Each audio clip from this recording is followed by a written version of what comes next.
Railway with Shyam YouTube channel पर आप सभी लोगों का स्वागत है। आज के इस वीडियो के माध्यम से मैं आप सभी लोगों के लिए आरआरबी एनटीपीसी भर्ती परीक्षा 2025 ग्रेजुएशन और अंडर ग्रेजुएशन एग्जाम के लिए जीके जीएस के टॉप 40 प्रश्न कराने वाला हूं, जो आपके एग्जाम के लिए सबसे ज़्यादा महत्वपूर्ण है। तो आज के इस वीडियो को आपको शुरू से लेकर के एंड तक है फुल वॉच करते रहना। आशा और उम्मीद करता हूं कि आप लोग अच्छा स्कोर है जरूर करोगे। चैनल पर पहली बार विजिट कर रहे होगे तो चैनल को आप लोग जरूर सब्सक्राइब कर लीजिएगा। तो चलेगा, फिर शुरू करते हैं आज का अपना ये एनटीपीसी स्पेशल जीके के प्रश्नों का प्रैक्टिस सेट। तो पहला प्रश्न आ जाता है, गोवा राज्य की राजधानी कहाँ है? तो बताओ इनमें से कहाँ पर हो जाएगी गोवा राज्य की राजधानी? तो ये हो जाएगी पणजी हो जाएगी गोवा की राजधानी। एक का ए ऑप्शन देने वालों का सभी का करेक्ट आंसर हो जाएगा। अगला प्रश्न आ जाता है, प्रश्न संख्या 2 है, गरबा किस राज्य की नृत्य शैली है? तो बताओ इनमें से कौन से राज्य में गरबा नृत्य होता है? प्रश्न संख्या 2 का राइट आंसर क्या हो जाएगा? तो गरबा नृत्य जो शैली है ये गुजरात की हो जाती है। प्रश्न संख्या 2 का सी ऑप्शन देने वालों का सभी का राइट आंसर हो जाएगा। प्रश्न संख्या 3 है, गेट का मुख्यालय कहाँ स्थित है? तो बताओ ये कहाँ पर हो जाएगा गेट का मुख्यालय? तीसरे नंबर प्रश्न का राइट आंसर क्या हो जाएगा? तो ये मुख्यालय हो जाएगा जिनेवा में। 3 का ए ऑप्शन देने वालों का करेक्ट आंसर हो जाएगा। प्रश्न संख्या 4 है कि विटामिन बी1 की कमी से कौन सा रोग होता है? तो बताओ इनमें से एक रोग ऐसा है जो विटामिन बी1 की कमी से हो जाता है, तो कौन सा रोग हो जाता है? तो विटामिन बी1 की कमी से रोग होने वाला वो है बेरी। 4 का डी ऑप्शन देने वालों का करेक्ट आंसर हो जाएगा। अगला प्रश्न है, प्रश्न संख्या 5 आ जाता है कि शिवाजी की ताजपोशी कहाँ की गई थी? तो बताओ इनमें से कहाँ पर हुई थी शिवाजी की ताजपोशी? प्रश्न संख्या 5 का राइट आंसर क्या हो जाएगा? तो इनकी ताजपोशी की गई थी रायगढ़ में। 5 का सी ऑप्शन देने वालों का सभी का करेक्ट आंसर हो जाएगा। अगला प्रश्न आ जाता है, प्रश्न संख्या 6 कि महमूद गजनबी ने भारत पर कितनी बार हमला किया था? तो बताओ कितनी बार हमला किया था? तो महमूद गजनबी ने जो भारत पर हमला किया था वो टोटल 17 बार हमला किया था। यानी 6वें नंबर प्रश्न का बी ऑप्शन देने वालों का सभी का करेक्ट आंसर हो जाएगा। वीडियो पसंद आ रही होगी तो प्लीज़ आप सभी लोग इस वीडियो को लाइक और चैनल को आप लोग सब्सक्राइब करना न भूलें। 7वें नंबर का प्रश्न है कि श्रीलंका को पहले किस नाम से जाना जाता था? तो बताओ इनमें से श्रीलंका का प्राचीन नाम क्या था, ये आपको बताना। तो श्रीलंका का जो प्राचीन नाम हो जाता है वो हो जाता है सिलोन। 7 का सी ऑप्शन करेक्ट आंसर हो जाएगा। प्रश्न संख्या 8 है आपके सामने कि सापेक्ष घनत्व की इकाई क्या है? तो बताओ इनमें से कौन सी हो जाएगी सापेक्ष घनत्व की इकाई? तो ये हो जाएगी ग्राम प्रति घन सेंटीमीटर सापेक्ष घनत्व की इकाई। 8 का ए ऑप्शन देने वालों का करेक्ट आंसर हो जाएगा।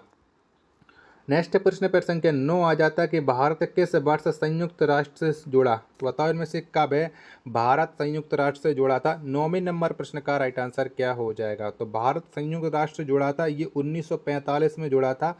9वें नंबर प्रश्न का सी ऑप्शन करेक्ट आंसर हो जाएगा।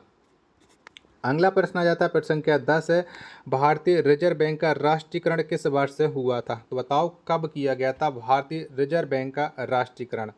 तो ये 1949 में भारतीय रिजर्व बैंक का राष्ट्रीयकरण किया गया था। 10 नंबर प्रश्न का ए ऑप्शन देने वालों का करेक्ट आंसर हो जाएगा। अगला प्रश्न प्रश्न क्या आ जाता है, 11 के पूर्ण स्वराज का प्रस्ताव भारतीय राष्ट्रीय कांग्रेस के किस वार्षिक सत्र में पारित किया गया था? तो बताओ ये कौन से वार्षिक सत्र में पारित किया गया था पूर्ण स्वराज का प्रस्ताव? 11 नंबर प्रश्न का राइट आंसर क्या हो जाएगा? तो ये लाहौर में पारित किया गया था। 11 का डी ऑप्शन करेक्ट आंसर हो जाएगा। अगला प्रश्न है प्रश्न संख्या 13 आ जाता है आपके सामने कि रॉकेट किस सिद्धांत पर कार्य करता है? तो बताओ इनमें से कौन से सिद्धांत पर ये रॉकेट कार्य करता है? तो रॉकेट ये संवेग संरक्षण के सिद्धांत पर कार्य करता है। यानी 12 नंबर प्रश्न का बी ऑप्शन देने वालों का राइट आंसर हो जाएगा। अगला प्रश्न आ जाता है प्रश्न संख्या 13 कि बंगाल में पाल राजवंश का संस्थापक कौन था? तो बताओ इनमें से किसने बंगाल में पाल राजवंश की स्थापना की थी? 13 नंबर प्रश्न का राइट आंसर क्या हो जाएगा? तो ये स्थापना की थी गोपाल ने। 13 का ए ऑप्शन करेक्ट आंसर हो जाएगा। अगला प्रश्न आ जाता है प्रश्न संख्या 14 के राष्ट्रपति द्वारा राज्यसभा में कितने सदस्यों को मनोनीत किया जा सकता है? तो बताओ कितने सदस्य मनोनीत किए जाते हैं राज्यसभा में? प्रश्न संख्या 14 का आंसर आपको बताना। 2 ऑप्शन आपकी स्क्रीन पर ये शो रहा है, बाकी के 2 ऑप्शन मैं आपको और दिखा देता हूँ, जिससे आप लोग इस प्रश्न का राइट आंसर है वो डिसाइड कर सकते हो। तो बताओ 14 के 2 ऑप्शन ये रहे। तो राष्ट्रपति के द्वारा 12 सदस्यों को मनोनीत किया जाता है। 14 का सी ऑप्शन करेक्ट आंसर हो जाएगा।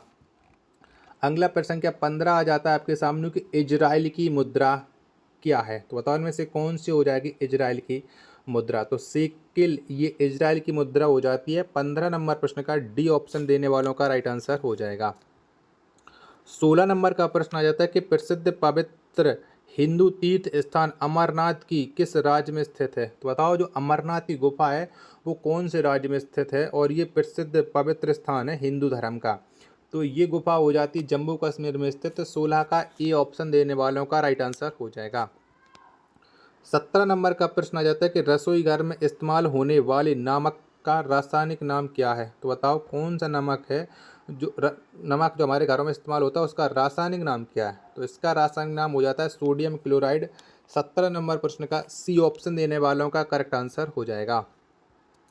18 नंबर का प्रश्न आ जाता है कि 100 डिग्री सेल्सियस तापमान का मान केल्विन पैमाने पर लगभग कितना होगा। तो बताओ कितना होगा ये आपको बताना। 19 नंबर प्रश्न का राइट आंसर क्या हो जाएगा। तो इसका जो केल्विन पैमाने पर ताप होगा वो होगा 373 केल्विन। 18 नंबर प्रश्न का बी ऑप्शन देने वालों का राइट आंसर हो जाएगा। प्रश्न संख्या 20 आ जाता है कि जिस दर से बैंक आरबीआई को ऋण देता है वह दर कहलाता है। तो बताओ वह कौन सी दर कहलाती है जिससे बैंक है वो आरबीआई को ऋण देता है। 19 नंबर प्रश्न का राइट आंसर क्या हो जाएगा। तो यह रिवर्स रेपो दर कहलाती है। 19 का बी ऑप्शन करेक्ट आंसर हो जाएगा।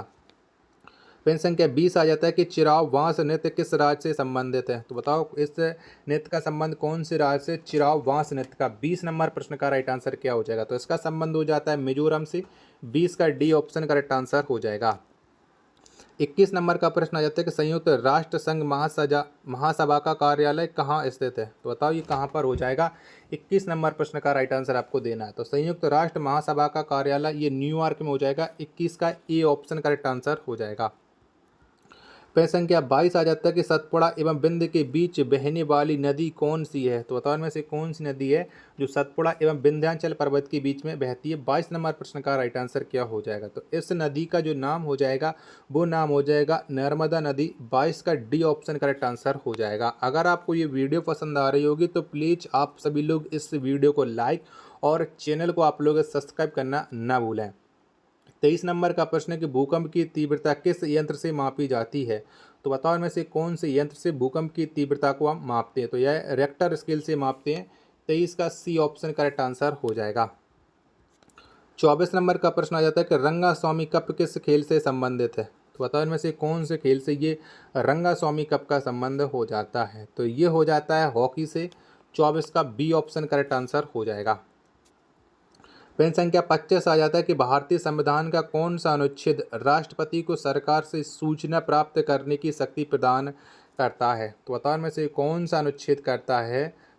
25 नंबर प्रश्न का राइट आंसर आपको बताना है जिससे राष्ट्रपति सरकार से सूचना प्राप्त करते हैं। 25 का राइट आंसर तो ये अनुच्छेद 78 के पहला इसका करेक्ट आंसर हो जाएगा।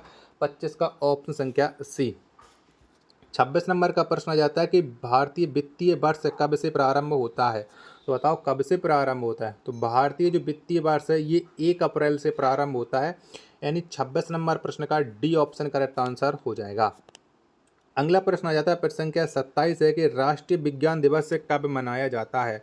तो बताओ प्रत्येक वर्ष हम कब है राष्ट्रीय विज्ञान दिवस मनाते हैं। 27 का राइट आंसर क्या हो जाएगा। 2 ऑप्शन ये रहे, बाकी के 2 ऑप्शन मैं आपको और दिखाता हूँ जिसके बाद आप लोग इसका राइट आंसर डिसाइड है वो कर सकते हो कि राष्ट्रीय विज्ञान दिवस। चारों ऑप्शन आपकी स्क्रीन पर शो हो चुके हैं। तो प्रत्येक वर्ष 28 फरवरी को मनाया जाता है। 27 का सी ऑप्शन करेक्ट आंसर हो जाएगा। नेक्स्ट प्रश्न आ जाता है प्रश्न संख्या 28 से कान्हा टाइगर रिजर्व किस राज्य में स्थित है। तो बताओ ये कौन से राज्य में स्थित हो जाता है कान्हा टाइगर रिजर्व। तो ये जो टाइगर रिजर्व है ये मध्य प्रदेश में स्थित हो जाता है। 28 का सी ऑप्शन राइट आंसर हो जाएगा। 29 नंबर का प्रश्न आ जाता है कि पीतल किसका मिश्र धातु है। तो बताओ इनमें कि किसका मिश्र धातु है पीतल। 29 नंबर प्रश्न का राइट आंसर क्या हो जाएगा। चारों ऑप्शन आपकी स्क्रीन पर शो हो रहे हैं। तो पीतल जो मिश्र धातु है ये तांबा और जस्ता का है। 29 का बी ऑप्शन करेक्ट आंसर हो जाएगा। प्रश्न संख्या 30 आ जाता है कि शुद्ध जल का पीएच मान कितना होता है। तो बताओ इनमें से कितना होता है शुद्ध जल का पीएच मान। तो शुद्ध जल का जो पीएच मान है ये होता है 7। 30 का सी ऑप्शन करेक्ट आंसर हो जाएगा। अगला प्रश्न आ जाता है प्रश्न संख्या 31 से कि विद्युत बल्ब में किस गैस का उपयोग होता है। तो बताओ में से कौन सी गैस है जो विद्युत बल्ब में प्रयोग की जाती है। 31 का राइट आंसर आपको देना है। तो विद्युत बल्ब में जो गैस भरी होती है वो नाइट्रोजन भरी होती है। 31 का बी ऑप्शन करेक्ट आंसर हो जाएगा। अगला प्रश्न आ जाता है प्रश्न संख्या 32 अनकस्टर्ड अर्थ पुस्तक को किसने लिखा है? तो बताओ ये अनकस्टमड अर्थ पुस्तक किसके द्वारा लिखी गई है? तो ये पुस्तक को झुम्पा लाहिड़ी ने लिखा हुआ है। 32 का ए ऑप्शन करेक्ट आंसर हो जाएगा। अगला प्रश्न आ जाता है आपके सामने प्रश्न संख्या 33 कि दुधवा नेशनल पार्क है किस राज्य में स्थित है? तो बताओ ये कौन से राज्य पड़ जाता है दुधवा नेशनल पार्क? तो ये उत्तर प्रदेश राज्य में स्थित है दुधवा नेशनल पार्क, और ये उत्तर प्रदेश के लखीमपुर खीरी में पड़ता है। 33 का डी ऑप्शन करेक्ट आंसर हो जाएगा। 34 नंबर का प्रश्न आ जाता है कि अशोक स्तंभ कहाँ स्थित है? तो बताओ ये कहाँ पर है अशोक स्तंभ?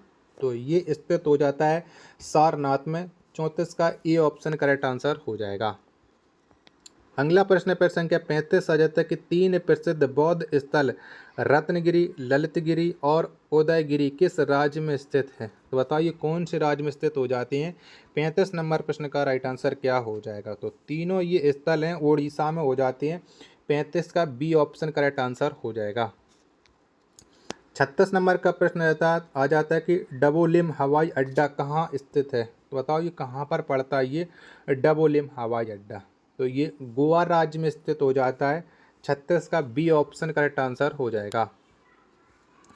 अगला प्रश्न आ जाता है प्रश्न संख्या 37 है कि डॉक्टर सलीम अली पक्षी उद्यान किस राज्य में है? तो बताओ ये कौन से राज्य में पड़ता है डॉक्टर सलीम अली पक्षी उद्यान?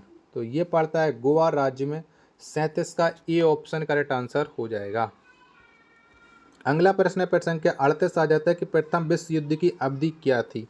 तो बताओ इनमें से कौन सी हो जाती है? तो प्रथम विश्व युद्ध की जो अवधि हो जाती है वो 1914 से 1918 है। 38 का ए ऑप्शन करेक्ट आंसर हो जाएगा। 39 नंबर का प्रश्न आ जाता है कि अर्जुन पुरस्कार किस क्षेत्र से संबंधित है? तो बताओ कौन से क्षेत्र से अर्जुन पुरस्कार का संबंध हो जाता है? 39 का राइट आंसर आपको बताना है। तो इसका संबंध हो जाता है खेल से। 39 का सी ऑप्शन करेक्ट आंसर हो जाएगा। नेक्स्ट प्रश्न और अंतिम प्रश्न आ जाता है आज की सेट का प्रश्न संख्या 40 है कि प्रसिद्ध मामा भांजा मंदिर किस राज्य में स्थित है? तो बताओ कहाँ पर पड़ता है ये मामा भांजा मंदिर? तो मामा भांजा जो मंदिर है ये छत्तीसगढ़ राज्य में पड़ता है। 40 का ए ऑप्शन करेक्ट आंसर हो जाएगा। आशा और उम्मीद करता हूँ आज की वीडियो और आज का ये कंटेंट आपको पसंद आया होगा। तो प्लीज़ आप सभी लोग इस वीडियो को शुरू से लेकर एंड तक अगर आपने फुल वॉच किया होगा तो कितने प्रश्न सही किए हैं कमेंट बॉक्स में आप अपना स्कोर जरूर बताइएगा। मिलते हैं और नेक्स्ट वीडियो के साथ, तब तक के लिए धन्यवाद। जय हिंद, वंदे मातरम।